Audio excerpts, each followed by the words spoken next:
بسم اللہ الرحمن الرحیم بسم اللہ الرحمن الرحیم الحمدللہ رب العالمین وصلی اللہ علی محمد وآلہ الطاہرین ولعنۃ اللہ علی اعدائہم اجمعین الی قیام یوم الدین۔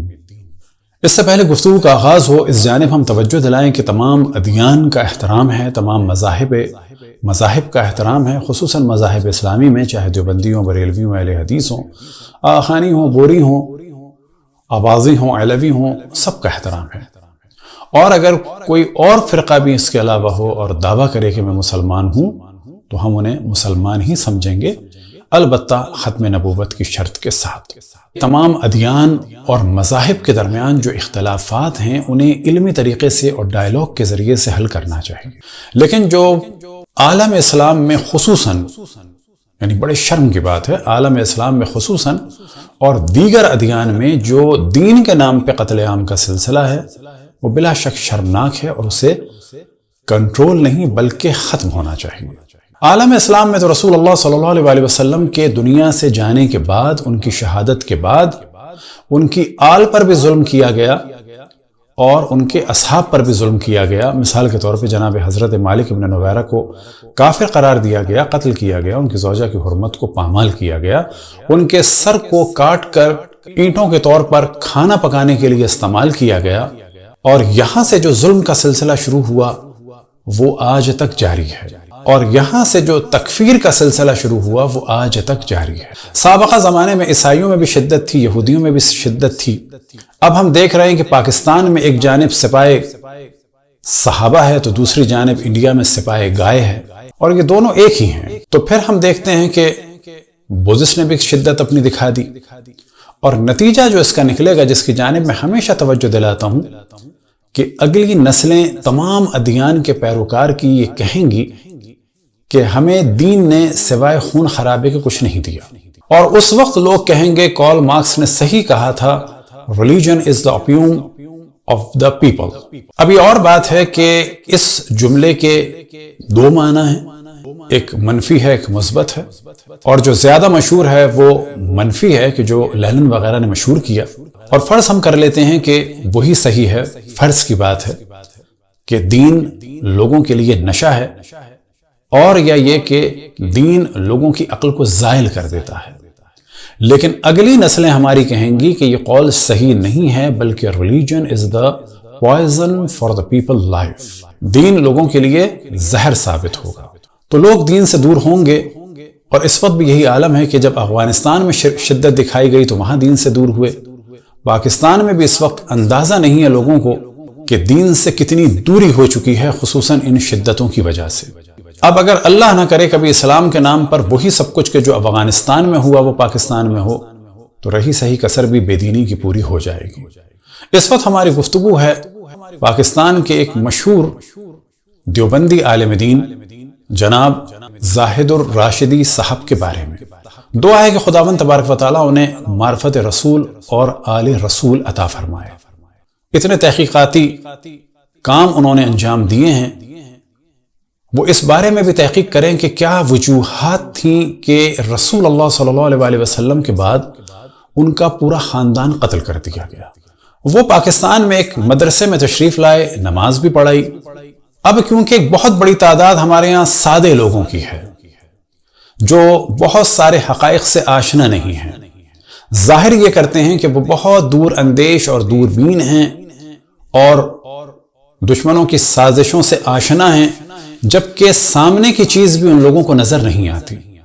جو نظریات ہیں زاہد الراشدی صاحب کے، ان کا انہیں حق ہے، لیکن ہمارے لوگوں کو اتنا زیادہ سادہ نہیں ہونا چاہیے، خانقاہوں سے نکل کر تحقیقی دنیا میں آنا چاہیے، اور خوابوں کی زندگی سے نکل کر حقیقت میں آنا چاہیے، اور کنویں سے نکل کر کھلی فضا میں آنا چاہیے۔ اس وقت ہمارے سامنے زاہد الراشدی صاحب کی ویب سائٹ کا ایک پیج ہے، قومی و ملی تحریکات میں اہل تشیع کی شمولیت۔ اب آپ کے سامنے ہے دوسرا پیج اسی ان کے مقالے کا۔ تو یہاں پر یہ ڈسکس کر رہے ہیں کہ پاکستان میں ہمیشہ شیعہ مختلف اسلامی تحریکوں میں ساتھ رہے، تو کیوں ساتھ رہے؟ پہلا موضوع، اور پھر وہ اپنے والد اور اپنا نظریہ بیان کرتے ہیں شیعوں کے بارے میں۔ تو پہلا جو موضوع ہے کہ جو ہم نے ایرو لگایا ہے اس کو آپ پڑھ سکتے ہیں، لیکن ہم وہاں سے شروع کرتے ہیں جہاں سے ہم نے ریڈ ہائی لائٹ کیا ہے۔ قیام پاکستان کے بعد سے اب تک جو روایت اور تسلسل چلا آ رہا ہے وہ بدستور قائم ہے۔ اب یہ کیوں قائم ہے تو ارشاد فرماتے ہیں، اور یہ دراصل سیکولر حلقوں کے اس اعتراض یا الزام کا عملی جواب ہے کہ پاکستان کے اسلامی تشخص ملک میں اسلام اور شریعت کی حکمرانی کے بارے میں ملک کے مذہبی مکاتب فکر پوری طرح متفق ہیں، اور پاکستان میں نفاذ اسلام فرقہ وارانہ مسئلہ نہیں بلکہ متفقہ قومی مسئلہ ہے۔ تو یہاں پر یہ خود واضح فرما رہے ہیں کہ یہ جو شیعوں کو انہوں نے ساتھ رکھا ہے یہ سیکولر لوگوں کو ایک طرح سے بے وقوف بنانے کے لیے اور یہ بتانے کے لیے کہ سب ساتھ ہیں۔ کس کے لیے؟ اسلامی نظام کے لیے۔ لیکن کون سا اسلامی نظام جس میں دیوبندی بریلویوں کو کافر سمجھیں، بریلوی دیوبندیوں کو کافر سمجھیں، یہ دونوں اہل حدیث کو کافر سمجھیں، اہل حدیث ان دونوں کو کافر سمجھیں، اور یہ تینوں شیعوں کو کافر سمجھیں۔ اب اس ہمارے مدرسے کے سادہ لوح افراد کی خدمت میں عرض ہے کہ اگلے ہی پیراگراف میں مولانا موصوف زاہد الراشدی صاحب ارشاد فرماتے ہیں، اور یہ کہیں سے ہم لائے نہیں ہیں کہ کہا جائے کہ یہ کسی خیالی بات کو ہم بیان کر رہے ہیں، بلکہ وہ خود فرماتے ہیں۔ ایک موقع پر بعض دوستوں نے یہ سوال کیا کہ ہمارے والد محترم امام اہل سنت حضرت مولانا محمد سرفراز خان صفدر کا موقف اور طرز عمل کیا تھا، خصوصاً اس پس منظر میں کہ انہوں نے اثنا عشری اہل تشیع کی تکفیر پر ارشاد الشیعہ کے نام سے کتاب بھی لکھی تھی۔ اب زاہد الراشدی صاحب اپنا نظریہ بیان فرماتے ہیں، میں نے گزارش کی کہ انہوں نے ارشاد الشیعہ تصنیف فرمائی، اور اس میں انہوں نے جو موقف اختیار کیا ہے وہ صرف ان کا موقف نہیں بلکہ وہ تو اہل سنت کا موقف ہے، اور خود ہمارا موقف بھی اثنا عشری اہل تشیع کی حد تک یہی ہے۔ وہ کیا ہے تو وہ بیان کر چکے کہ اہل تشیع کی تکفیر۔ اب یہاں پر جو ہمارے سادہ لوگ یہ درویش صفت افراد اپنی خانقاہ کو پوری دنیا سمجھ رہے ہیں، انہیں جان لینا چاہیے کہ اتحاد یہ نہیں ہے کسی کو آپ نماز کے لیے آگے کھڑا کر دیں۔ آپ یہ بھی تو دیکھیں کہ جن کی اقتداء میں آپ نماز پڑھ رہے ہیں وہ کہ اہل سنت کی اقتداء میں نماز ہو سکتی ہے، لیکن آپ یہ تو دیکھیں کہ وہ آپ کو کیا کہہ رہے ہیں، آپ کے بارے میں کیا عقیدہ رکھتے ہیں اور آپ کو کیا سمجھ رہے ہیں۔ اب آپ کے سامنے ارشاد الشیعہ حضرت مولانا محمد سرفراز خان صفدر صاحب کی کہ جو ان کے والد ماجد تھے۔ اب اس کے پہلے ہی صفحے پہ وہ ارشاد فرماتے ہیں، ارشاد الشیعہ جس میں شیعہ اور امامیہ اور ان کے جناب خمینی صاحب کے چند اصولی اور بنیادی عقائد و نظریات اور ان کے بعض فقہی مسائل بحوالہ عرض کیے گئے ہیں تاکہ وہ خود بھی ان پر غور کر سکیں اور اہل سنت و جماعت کے ناظرین کرام بھی ان سے بخوبی آگاہی حاصل کر سکیں، اور پھر اکابر علماء امت کے فتوے بھی جو شیعہ و امامیہ کے بارے میں صادر کیے گئے ہیں ملاحظہ کر لیں تاکہ اپنے ایمان کو بچایا جا سکے، اور دور الحاد و زندقہ میں ایمان کی حفاظت بہت ہی مشکل کام ہے۔ صفحہ نمبر 91 میں ابھی فرماتے ہیں، رافضیوں کے نائب الامام جناب خمینی صاحب کی راگنی، یہ ہیڈنگ ہے۔ پھر ارشاد فرماتے ہیں، خود جناب خمینی صاحب و ایرانی شیعہ اور ان کے حاشیہ برداروں کا یہ باطل خیال ہے کہ خمینی صاحب ان کے غائب اور منتظر امام مہدی کے نائب ہیں، اور اس کا ظاہری سبب یہ ہے کہ ایران کا چند روزہ اقتدار ان کے ہاتھ میں ہے، اور اس گروہ کا یہ مزعوم و مذموم ارادہ ہے کہ وہ اقتدار کے بلبوتے پر حرمین شریفین پر قابض ہوگا۔ بیچ میں دعا فرماتے ہیں، سعنہم اللہ تعالی عن اشرار الناس، کہ خداوند تبارک و تعالی مکہ اور مدینوں کو اشرار کے شر سے محفوظ رکھے۔ تو کیا مراد ہے ان کی اشرار اور ان کے شر سے؟ یہ آپ بخوبی واقف ہیں۔ پھر اس کے بعد فرماتے ہیں پیج نمبر 206 پہ، جن حضرات پر شیعہ اور روافظ کے عقائد و نظریات منکشف ہوئے انہوں نے ان کی تکفیر میں کوئی تعامل نہیں کیا۔ حضرت مجدد الفسانی خاصی بحث کے بعد فرماتے ہیں کہ شیعہ کو کافر ٹھہرانا احادیث صحیحہ کے مطابق اور طریقہ سلف کے موافق ہے۔ ہاں، طریقہ سلف تو یہی تھا کہ اختلاف ہوا جناب مالک بن نویرہ سے بیوی کی عزت لوٹ دی، انہیں کافر قرار دے دیا، صحابی رسول کو کافر کر دیا، اور خاتم الاصحاب جناب حضرت ابو طفیل کو بھی کافر کہہ دیا، رافضی کہہ دیا، غالی کہہ دیا۔ آخر ابتدا یہ ہے اور انتہا کیا ہے؟ قائرین کرام، ہم نے بحمد للہ تعالی نہایت اختصار کے ساتھ شیعہ و امامیہ کے بعض اہم بنیادی عقائد اور اصولی نظریات اور کچھ فقہی مسائل بحوالہ عرض کر دیے ہیں، جن کا سمجھنا ہر مسلمان کا فریضہ ہے تاکہ اپنے ایمان، اعمال صالحہ اور اخلاق حسنہ کی حفاظت کی جا سکے۔ اس وقت اسلامی انقلاب کے نام سے جو طوفان بدتمیزی خمینی صاحب و ایران کی طرف سے اٹھ رہا ہے، جس کو دین سے ناواقف اور بے خبر صحافی مزے لے کر شائع کر رہے ہیں، وہ کسی طرح بھی نظر انداز کرنے کے قابل نہیں۔ علمی طور پر ان کی خوب تردید اور سرکوبی ہونی چاہیے تاکہ اس دور زندقہ و الحاد میں، جس میں ہر طرف سے بے دینی کی برسات برس رہی ہے، مسلمانوں کا ایمان محفوظ رہے۔ جس سمت خمینی صاحب اور ان کے چیلے امت کی کشتی لے جا رہے ہیں، وہ ہلاکت، بربادی کا راستہ ہے، رشد و ہدایت کا ہرگز نہیں ہے۔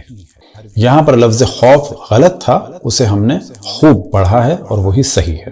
اب سرفراز خان صفدر صاحب شاگرد تھے مولانا حسین مدنی صاحب کے، اور یہ وہ مولانا حسین مدنی صاحب ہیں کہ جنہوں نے پاکستان کی مخالفت کی، پاکستان کے قائد اعظم کی مخالفت کی، اور پاکستان بنانے والی تنظیم مسلم لیگ کی مخالفت کی، اور اس مخالفت کا اظہار مختلف طریقوں سے انہوں نے کیا۔ کبھی قائد اعظم کی زوجہ کی توہین کی، کبھی ان کی توہین کی، کبھی کانگریس کی، کبھی انہوں نے مسلم لیگ کی توہین کی، اور اپنے آپ کو سیکولر ظاہر کر کے کانگریس میں رہے۔ انہوں نے 1938 میں مسلم لیگ میں اختلاف ڈالنے کے لیے، اور ان سے پہلے عبدالشکور یہ کام کر چکے تھے 19ویں صدی کی ابتدا میں، اور وہ یہ تھا کہ عاشور کے جلوس کو ڈسٹرب کیا جائے، لہٰذا مد صحابہ کا نام دیا، جبکہ وہاں پر بنو امیہ خصوصاً مروان اور یزید اور دشمنان اہل بیت کی حمایت میں نعرے لگائے گئے، تو شیعوں نے ریئیکشن ظاہر کیا۔ یہ سب کچھ ہو رہا تھا تاکہ مسلم لیگ میں جو شیعہ سنی متحد ہیں وہ سلسلہ ختم ہو جائے۔ لیکن کل بھی مسلمانوں نے عموماً فتنہ انگیز مولویوں کو پہچان کر کبھی اہمیت نہیں دی، اور آج بھی الحمدللہ اکثریت مسلمانوں کی جانتی ہے کہ ایک بڑی تعداد ملا یا ملا نماؤں کی صرف فتنہ کرنا جانتی ہے، اور اس کی ایک واضح دلیل ہے کہ دنیا میں جتنی بھی دہشت گرد تنظیمیں ہیں ان کا تعلق اسی دیوبندی مکتب فکر سے ہے، اور یہ کوئی چھپی ہوئی چیز نہیں ہے۔ انہی حسین مدنی صاحب کے بارے میں علامہ اقبال اپنی آخری نظم میں، جو ان کی زندگی کی آخری فارسی نظم تھی ارمغان حجاز میں، کلیات اقبال میں یہ موجود ہے، حسین مدنی کے عنوان سے فرماتے ہیں: عجم ہنوز نہ داند رموز دین ورنہ، عجم اب تک دین کے رموز سے اور اسرار سے واقف نہیں ہے، ورنہ ز دیوبند حسین احمد انچے بول عجمی است، کہ حسین احمد دیوبند سے یہ کیا ان کی عجمیوں والی حرکات ہیں۔ سرود بر سر ممبر کے ملت از وطن است، کہ ممبر رسول اللہ پر یہ ترانہ پڑھ رہے ہیں کہ ملت وطن سے ہے۔ بے خبر ز مقام محمد عربی است، یہ بے خبر ہیں محمد عربی کی شان سے۔ بے مصطفیٰ برسان خیش رو کے دین ہم او است، اے حسین احمد اپنے آپ کو مصطفیٰ تک پہنچاؤ کہ دین سب کچھ وہی ہیں، یعنی رسول اللہ صلی اللہ علیہ وسلم۔ اگر بے اون نہ رسیدی تمام بو لہبی است، اور اگر تم رسول اللہ صلی اللہ علیہ وسلم سے آشنا نہیں ہوئے، ان تک اپنے آپ کو نہیں پہنچایا، تو پھر تم بو لہبی ہو، یعنی ابو لہب کے تمہارے نظریات ہیں۔ اب سرفراز خان صفدر صاحب کی پریشانیوں میں سے ایک پریشانی کیا تھی؟ سوات کی صورتحال اور علماء کا اجلاس۔ والد محترم حضرت مولانا محمد سرفراز خان صفدر کے آخری ایام میں انہیں سب سے زیادہ پریشانی سوات کی صورتحال کے بارے میں تھی۔ میں جب بھی حاضر ہوتا وہ سوات اور مالاکنڈ ڈویژن کے حالات کے بارے میں دریافت کرتے تھے، اور دیگر حضرات سے بھی پوچھتے تھے۔ میں نے کئی بار انہیں سوات اور اس خطے کے حالات سن کر روتے دیکھا۔ مجاہدین کے ساتھ انہیں ہمدردی تھی۔ سوات میں کیا ہوا، مالاکنڈ میں کیا ہوا، وزیرستان میں کیا ہوا، تو آپ جانتے ہیں کہ فوجیوں کے سروں کو کاٹ کے فٹ بال کھیلی گئی۔ البتہ یہ اسلامی ہی کام تھا، وہ اسلام کہ جو خالد بن ولید نے کیا جناب حضرت مالک ابن نویرہ کے ساتھ، کہ ان کا سر کاٹ کے اینٹوں کے طور پر چولہا بنا کر اس پر کھانا پکایا گیا۔ آج یہ کہا جاتا ہے کہ عراق میں سنیوں کو مارا، شام میں سنیوں کو مارا، نہ، یہ مزید ایک فتنے کا کام ہے۔ عراق میں دہشت گردوں کو مارا، شام میں دہشت گردوں کو مارا، خود شام کی سنی آرمی نے بالکل ویسے ہی جیسے کہ وزیرستان، مالاکنڈ، سوات اور دیگر علاقوں میں پاکستان کی حکومت نے اور سنی آرمی نے اور سنی افراد نے دہشت گردوں کو مارا۔ جس طرح سے نہیں کہا جا سکتا وزیرستان، مالاکنڈ اور سوات میں شیعہ سنی مسئلہ تھا، بالکل اسی طرح سے عراق اور سیریا میں بھی کوئی شیعہ سنی مسئلہ نہیں تھا، بلکہ انہی دیوبندی دہشت گرد تنظیموں کا وہاں پر حملہ تھا، اور وہاں کی عوام کو اتنا ہی حق حاصل تھا اپنے ملک کے دفاع کا جتنا سوات کے لوگوں کو اور مالاکنڈ کے اور پاکستان کی فوج کو تھا۔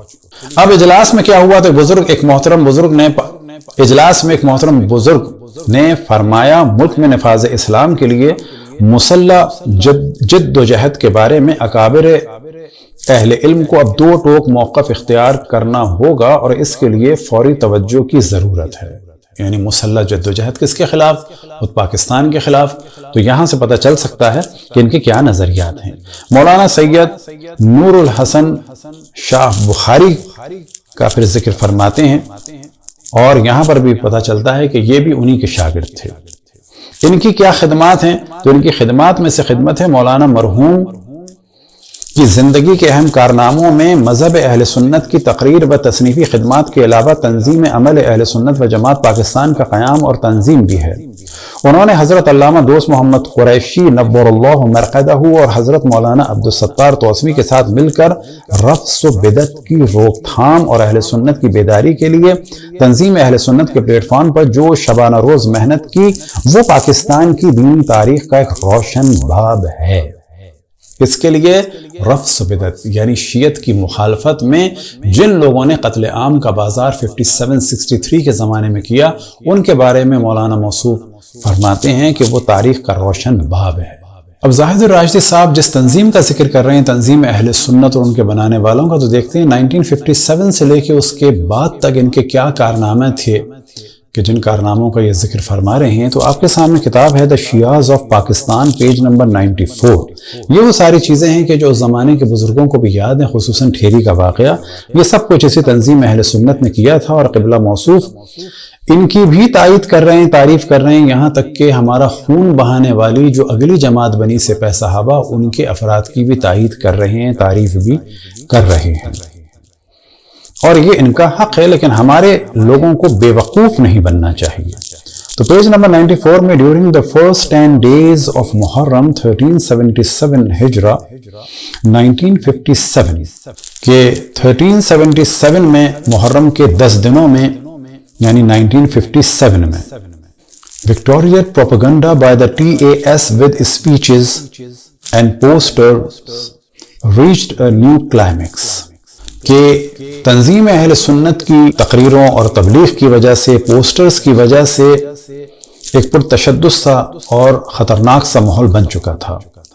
As predicted by the Shia organization، جیسا کہ شیعہ آرگنائزیشن حکومت کو بتا چکی تھی تنظیم اہل سنت اس سال کیا کرنے والی ہے۔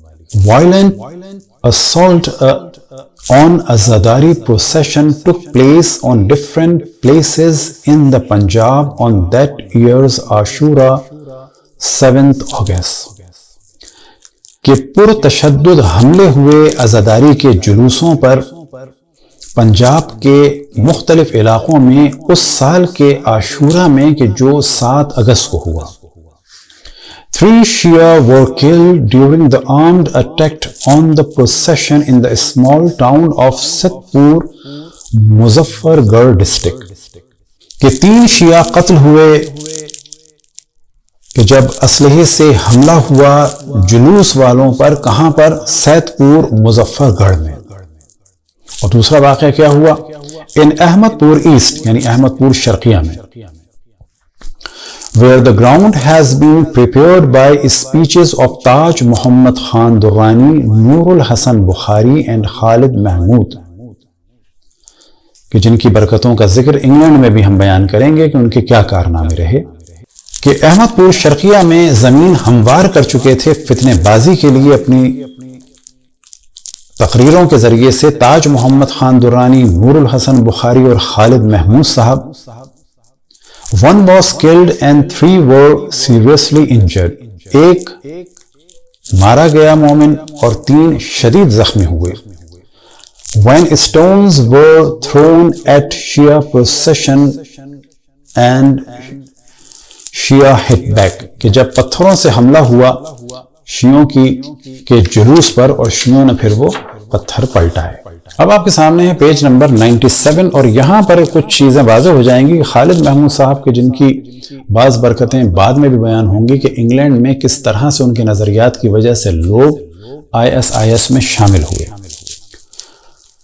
Khalid Mahmood called on the Shia with impunity either to give up their mazhab or leave the country for Iran at the annual session of the Deobandi Jami ul-Ashrafiyya in Lahore on 29th April۔ کہ خالد محمود صاحب نے بہت ہی بے شرمی اور بے غیرتی کے ساتھ شیعوں کو مخاطب کر کے کہا کہ یا تو تم اپنا مذہب چھوڑ دو یا ملک چھوڑ کر ایران چلے جاؤ۔ یہ سب کچھ کہاں کہا؟ اینول جو سالانہ پروگرام ہوتا تھا جامع الاشرفیہ لاہور میں 29 اپریل کو۔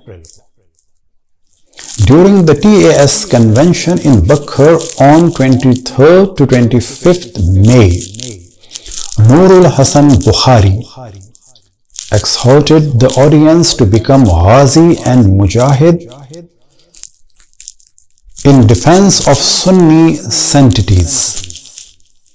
نور الحسن بخاری نے TAS کے یعنی تنظیم اہل سنت کے بکھر کنونشن میں لوگوں کو بھڑکایا کہ کھڑے ہوں اور غازی بنے اور مجاہد بنے اہل سنت کے مقدسات کے دفاع کے لیے۔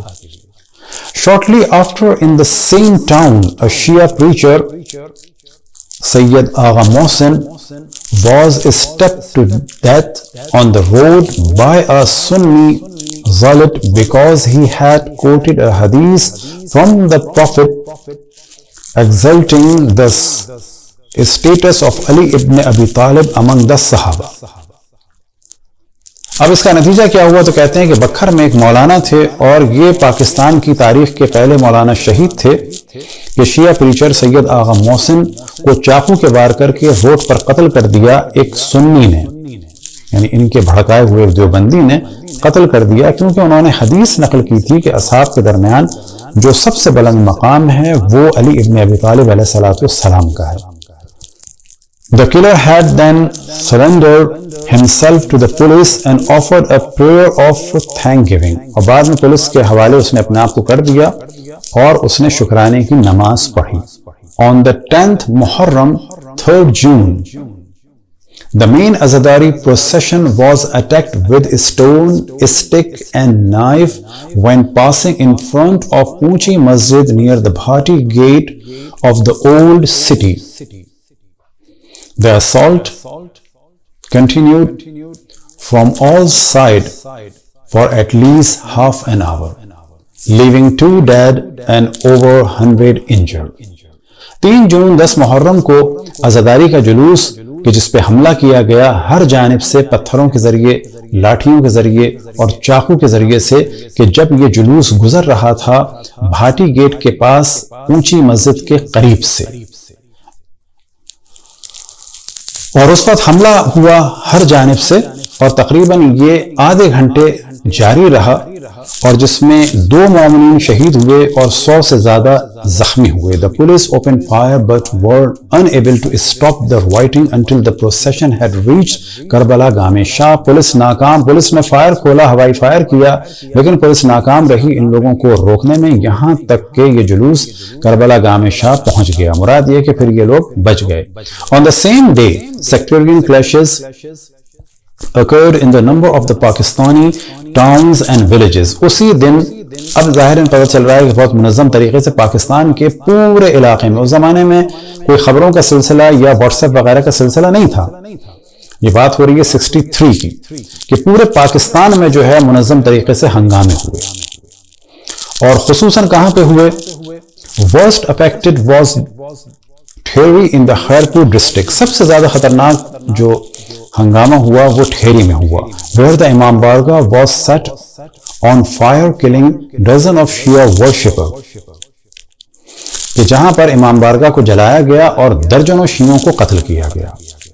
The overall death toll on 10th Muharram reached 120 according to official reports. اس سال محرم میں 120 افراد کو قتل کیا گیا کہ جو آفیشلی اناؤنس ہوا تھا ایوب کے دور میں، اور ممکن ہے کہ 120 سے کہیں زیادہ کی تعداد ہو. اب آپ کے سامنے ہے on 15 December 1974 محرم 1395 ہجری 14 January to 12 February 1975 triggered sectarian clashes in Karachi, Gilgit, Lahore, Chakwal and some other places of the Punjab. یہ اختلافات اور ہنگامے کے شعلے بھڑکے کراچی، گلگت، لاہور، چکوال میں اور پنجاب کے مختلف علاقوں میں. In the village Babu Sabu near Lahore, even a Shia majlis held behind closed door was attacked, leaving 3 dead and a number of injured. کہ بابو سابو جو اس وقت لاہور کا ایک علاقہ ہے، اس زمانے میں لاہور کا ایک ولیج تھا، وہاں پر امام بارگاہ میں بند کمروں میں مجلس ہو رہی تھی اور وہاں پر حملہ کیا. کئی لوگ زخمی ہوئے اور 3 شہید ہوئے. اب آپ کے سامنے ہے مولانا عبدالستار تونسوی کے بارے میں ان کا ایک مقالہ، اور اس میں کچھ نام ہیں: مولانا عبدالستار تونسوی، حضرت مولانا دوست محمد قریشی، خالد محمود مدہ ذلہ. اور پھر ارشاد فرماتے ہیں حضرت مولانا عبدالستار تونسوی کے 3 بڑے محاذ تھے. وہ اہل سنت اور اہل تشیع کے درمیان اختلافی مسائل پر مباحثے کے لیے اپنے وقت کے سب سے بڑے سنی مناظر، اور انہوں نے اسی محاذ پر بڑے بڑے مارکے سر کیے. وہ پبلک جلسوں میں ناموں سے صحابہ اور عقائد اہل سنت کے اثبات و دفاع میں ایک کامیاب خطیب تھے، جن کے محققانہ خطبات ہزاروں لوگوں کی ہدایت کا ذریعہ بنے اور دینی مدارس کے اساتذہ اور طلباء کو سنی شیعہ تنازعات پر مناظرے کی تیاری کروانا، سنی کاس کے لیے محنت کرنے کی تربیت دینا ان کا خصوصی مشغلہ تھا. اب جن لوگوں کے انہوں نے نام لیے تو حق یہ ہے کہ ان لوگوں کا طوفان اور ان لوگوں کا شر اگر کسی نے روکا تھا، وہ روکا تھا اس زمانے کے مبلغین نے، اور خصوصاً مبلغ اعظم مولانا محمد اسماعیل دیوبندی صاحب نے. اور ان کی اس وقت کتاب آپ کے سامنے ہے فتوحات شیعہ، اور اس میں آپ دیکھ سکتے ہیں کہ موضوع اول خلافت خلفائے ثلاثہ، مناظر اہل سنت کون ہیں؟ مولوی محمد صدیق صاحب ٹانڈلیا والا. اور معین مناظرہ کون ہیں؟ مولوی دوست محمد صاحب قریشی. اور شیعہ مناظر کون ہیں؟ مبلغ اعظم مولانا محمد اسماعیل صاحب.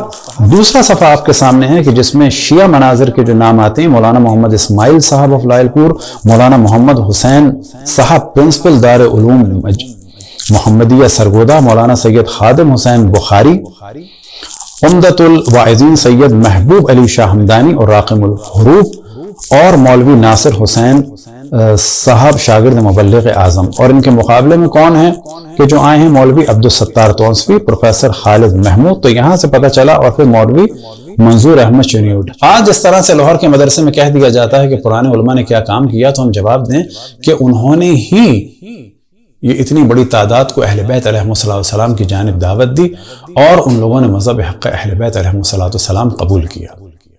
اب ہماری گزارش ہے ان لاہور کے مدرسے والوں سے کہ کم سے کم اس کتاب کا جواب دیں. اور آپ کا دعویٰ ہے نظام امامت لانا، تو آپ امامت مولا امیر المؤمنین علیہ السلام کو پہلے ثابت کریں، 12 ائمہ علیہ السلام کی امامت کو ثابت کریں. اسی طرح امامت کے موضوع پہ جو کتابیں ہیں ابقات الانوار و غدیر کو، ان کو چھاپیں. یہ کیا وجہ ہے کہ نظام امامت کی بات کی جاتی ہے لیکن امامت مولا امیر المؤمنین علیہ السلام کو ثابت کرنے میں بہت سستی کی جاتی ہے؟ اب آپ کے سامنے ہے مولانا حق نواز جھنگوی شہید کے بارے میں یہ کیا فرما رہے ہیں.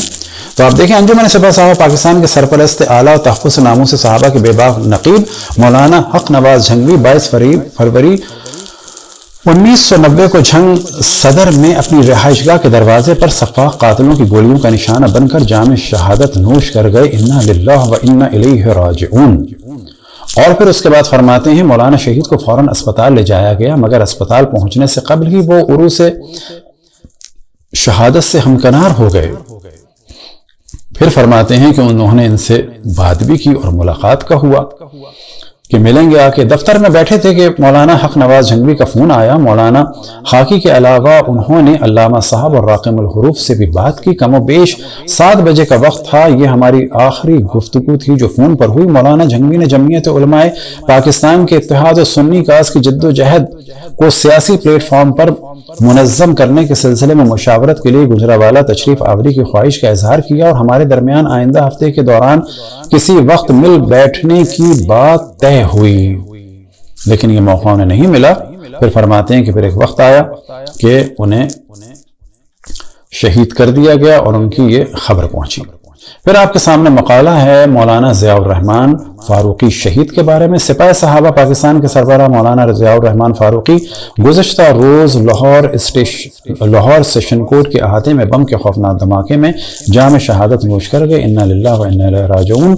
فاروقی شہید بے باک خطیب و سرگرم کارکن و ممتاز مصنف تھے۔ مولانا اعظم طارق کے بارے میں بھی کیا فرماتے ہیں؟ مولانا اعظم طارق بھی اپنے پیش رو رہنماؤں مولانا حق نواز جھنگوی، مولانا ضیاء الرحمن فاروقی اور مولانا اسحاق القاسمی کے نقش قدم پر چلتے ہوئے سفاق قاتلوں کی گولیوں کا نشانہ بن گئے۔ انا للہ و انا الیہ راجعون۔ ایک استاد نے خبر دی کہ مولانا اعظم طارق اسلام آباد میں گولڑا موڑ کے قریب بے رحم قاتلوں کی فائرنگ کا نشانہ بنتے ہوئے اپنے 4 محافظوں سمیت جام شہادت نوش کر گئے۔ زبان پر بے ساختہ انا للہ و انا الیہ راجعون جاری ہوا اور دل غم و اندوہ کی گہرائیوں میں ڈبکیاں کھانے لگا۔ اب فرماتے ہیں کہ ایک ملاقات کا سلسلہ ان کا جب ہوا، تنہائی ہوتے ہی انہوں نے 2 باتوں کے بارے میں مشورے کے طور پر استفسار کیا۔ پہلی بات یہ کہ انہوں نے سیاسی طور پر جو راستہ اختیار کیا ہے اس کے بارے میں میری رائے پوچھی۔ ان کا کہنا تھا کہ پنجاب کے حوالے سے ہمارے لیے الگ سیاسی راستہ اختیار کرنا ضروری ہے۔ میں نے کہا کہ وہ اگر مجلس عمل و جمعیت علماء اسلام سے ہٹ کر پنجاب کے حالات کے پیش نظر ایک الگ سیاسی راستے کو ضروری سمجھتے ہیں تو اس کی اہمیت سے انکار نہیں کیا جا سکتا۔ یعنی یہ تنظیمیں تھیں تو ان کے ساتھ، لیکن ظاہر یہ کر رہی تھیں ہم ساتھ نہیں ہیں، اور یہ فرماتے ہیں کہ ہم ایک الگ جماعت بنا کر سیاسی کام کو انجام دیں۔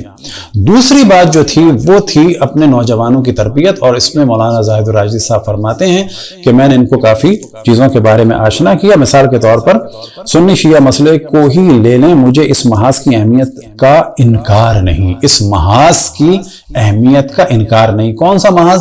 کہ جس میں سپاہ صحابہ نے ہمارے ہزاروں افراد کو قتل کر دیا، بلکہ سنی شیعہ کشمکش کی پوری تاریخ ہے اور طویل تاریخی پس منظر ہے، جس میں اس محاذ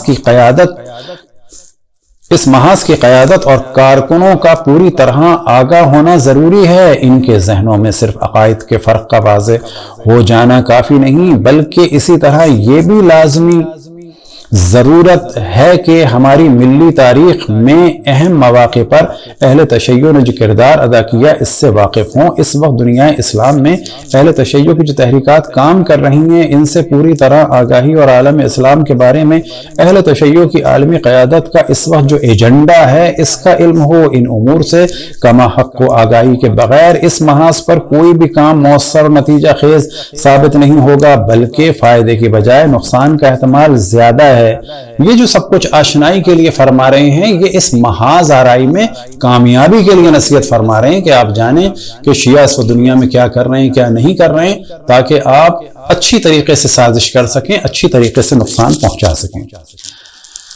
اگلی جو ہم نے ہائی لائٹ کی ہے اس میں آپ دیکھ سکتے ہیں، اس کو پاز کر کے آپ پورا پڑھیں کیونکہ ہم صرف خاص چیزیں بیان کر رہے ہیں۔ مولانا اعظم طارق شہید نے جس انداز سے زندگی بسر کی اور ایک مشن کو زندگی کا مقصد بنا کر اس کے لیے جو قربانیاں دیں وہ بلا شبہ عظمت و استقامت کی تاریخ کا ایک اہم حصہ ہیں۔ یعنی اعظم طارق نے کہ جو قتل عام کیا اور اس میں استقامت کی تو بڑی بے مثال چیز ہے، تاریخ کا ایک اہم حصہ ہے شیعوں کا قتل عام۔ اب سپاہ صحابہ کے ایک اور فرد کے بارے میں علامہ علی شیر حیدری کے بارے میں فرماتے ہیں، علامہ علی شیر حیدری کو شہید کر دیا گیا، انا للہ و انا الیہ راجعون۔ وہ تحفظ ناموں سے صحابہ اور اہل سنت کے عقائد و حقوق کے دفاع کے محاذ کے ایک اہم رہنما تھے۔ اب یہ یہاں پر رازی کا ایک قول بیان کرتے ہیں، جب تم کسی شخص کو دیکھو کہ وہ صحابہ کرام میں سے کسی کی توہین و تنقیص کر رہا ہے تو سمجھ لو کہ وہ زندیق ہے، اس لیے کہ صحابہ کرام قرآن کریم کے نزول اور جناب رسول اللہ صلی اللہ علیہ وسلم کی سنتوں کے گواہ ہیں، اور گواہوں کو مجروح کرنے والے دراصل دین کا اعتماد ختم کرنا چاہتے ہیں۔ سوال یہ پیدا ہوتا ہے کہ پس وہ لوگ کہ جو مولا علی سے جنگ کر رہے تھے، مولا علی کی تنقیص کر رہے تھے، جناب مالک بن نویرہ کو قتل کر دیا، جناب حجر بن ادے کو قتل کر دیا، جناب عمرو بن حمق خطائی کو قتل کر دیا، جناب عمار کو قتل کر دیا، کیا وہ زندیق نہیں تھے؟ اب یہاں پر زاہد الراشدی صاحب گلگت بلتستان صوبہ چند سنجیدہ خدشات و تحفظات، یعنی گلگت اور بلتستان اگر صوبہ بن جائے تو ان کو کچھ خدشات بھی ہیں، تحفظات بھی ہیں۔ اب کیا فرماتے ہیں یہاں پر؟ بلتستان کے مطالعاتی دورے کے بارے میں کچھ گزارشات ایک گزشتہ کالم میں پیش کر چکا ہوں۔ یہ علاقہ شیعہ سنی کشیدگی کے حوالے سے بہت حساس ہے، کبھی شیعوں نے وہاں کچھ نہیں کیا، آپ لوگوں نے لشکر کشی کر کے وہاں پر ماحول کو خراب کیا۔ اہل سنت کی مجموعی آبادی 27% بیان کی جاتی ہے، جبکہ ایسا نہیں ہے۔ اس وقت آزاد کشمیر میں سردار عبدالقیوم خان کی حکومت تھی، اور جمعیت علماء اسلام کی طرف سے 3 رہنماؤں کا وفد اسلام آباد کے کشمیر ہاؤس میں سردار عبدالقیوم خان سے ملا۔ اس وفد میں حضرت مولانا عبدالحکیم ہزاروی اور حضرت مولانا قاضی عبداللطیف آف کلاچی اور راقم الحروف بھی شامل تھا۔ میں نے سردار صاحب محترم سے عرض کیا کہ اس خطے کے الگ صوبے بننے سے مسئلہ کشمیر کو نقصان پہنچے گا۔ سردار صاحب نے اس سے اتفاق کرتے ہوئے کہا کہ اس کو رکوانے کی کوشش کر رہے ہیں، چنانچہ ہم نے بھی جمعیت علماء اسلام کی طرف سے ان کی اس کوشش کی بھرپور حمایت کا اعلان کیا۔ یعنی یہاں پر جا کے انہوں نے صرف اس وجہ سے کہ وہاں پر شیعہ زادہ ہیں، سردار عبدالقیوم کو ایک طرح سے غلط مشورہ دیا کہ کشمیر کا اس کو نقصان ہوگا، جبکہ کوئی ایسا مسئلہ نہیں تھا۔ اصل وجہ کیا تھی تو یہ فرماتے ہیں خود ہی اگلے صفحے میں، اہل سنت کی مذہبی قیادت بھی اس حوالے سے تحفظات رکھتی تھی کہ ایک مستقل صوبہ بننے کے بعد بہرحال یہ شیعہ اکثریت کا صوبہ ہوگا اور اس کے ملک بھر کے فرقہ وارانہ سیاست پہ گہرے اور دور رس اثرات ہو سکتے ہیں۔ افغانستان جب قبلہ موصوف تشریف لے گئے، امیر المؤمنین ملا عمر سے ملاقات۔ اب یہ کس سلسلے میں ملاقات ہے؟ تاریخی ورثے کو برباد کرنے کے لیے یہ ایک گرین سگنل دینے کے لیے گئے تھے۔ تو یہاں پر آپ دیکھیں کہ امیر المؤمنین کہہ رہے ہیں، یہ پورا ایک مستقل موضوع ہے کہ اہل سنت میں خلافت دہشت گردی کے ذریعے سے، قتل عام کے ذریعے سے، تلوار کے ذریعے سے قائم ہو جاتی ہے، اور اسے کلامی اعتبار سے کہا جاتا ہے بالقہر والغلبہ۔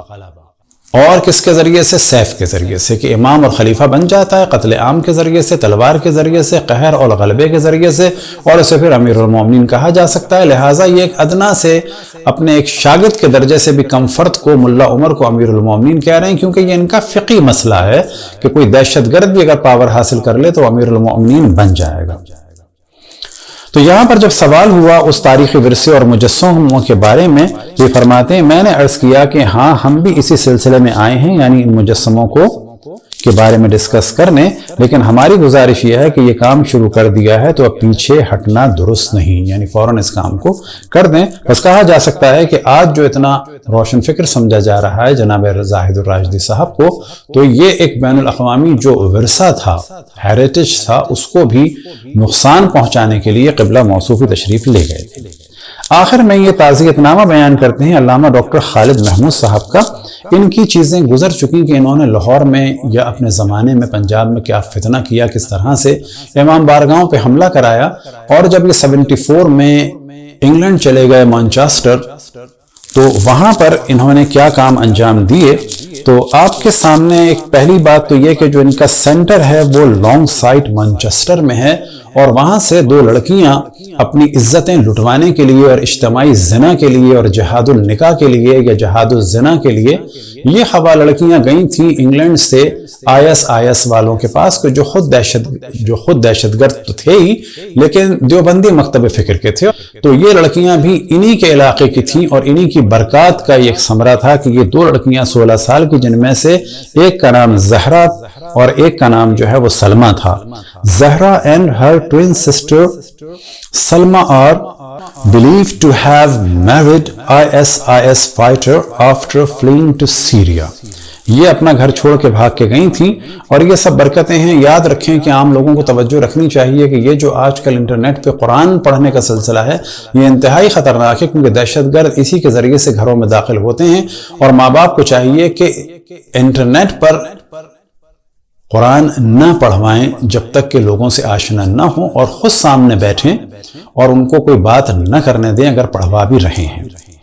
دوسری خبر آپ کے سامنے ہے، A joint counter-terrorism operation between officers in the Northwest and London sees 2 men jailed for funding terrorism۔ اور یہاں پر بھی آپ دیکھ سکتے ہیں ان کے ناموں کے بعد ہے لانگ سائٹ مانچسٹر۔ اب یہاں پر BBC نیوز کی آپ کے سامنے ہے، Munir Farooqui given 4 times sentence for terror charges۔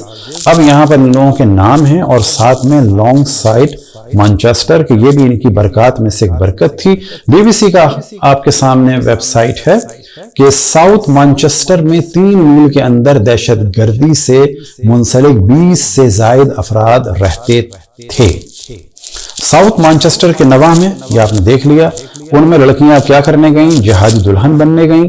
اس کو آپ پوز کر کے تفصیل سے دیکھ سکتے ہیں۔ ان میں سے 15ویں کون لڑکی تھی؟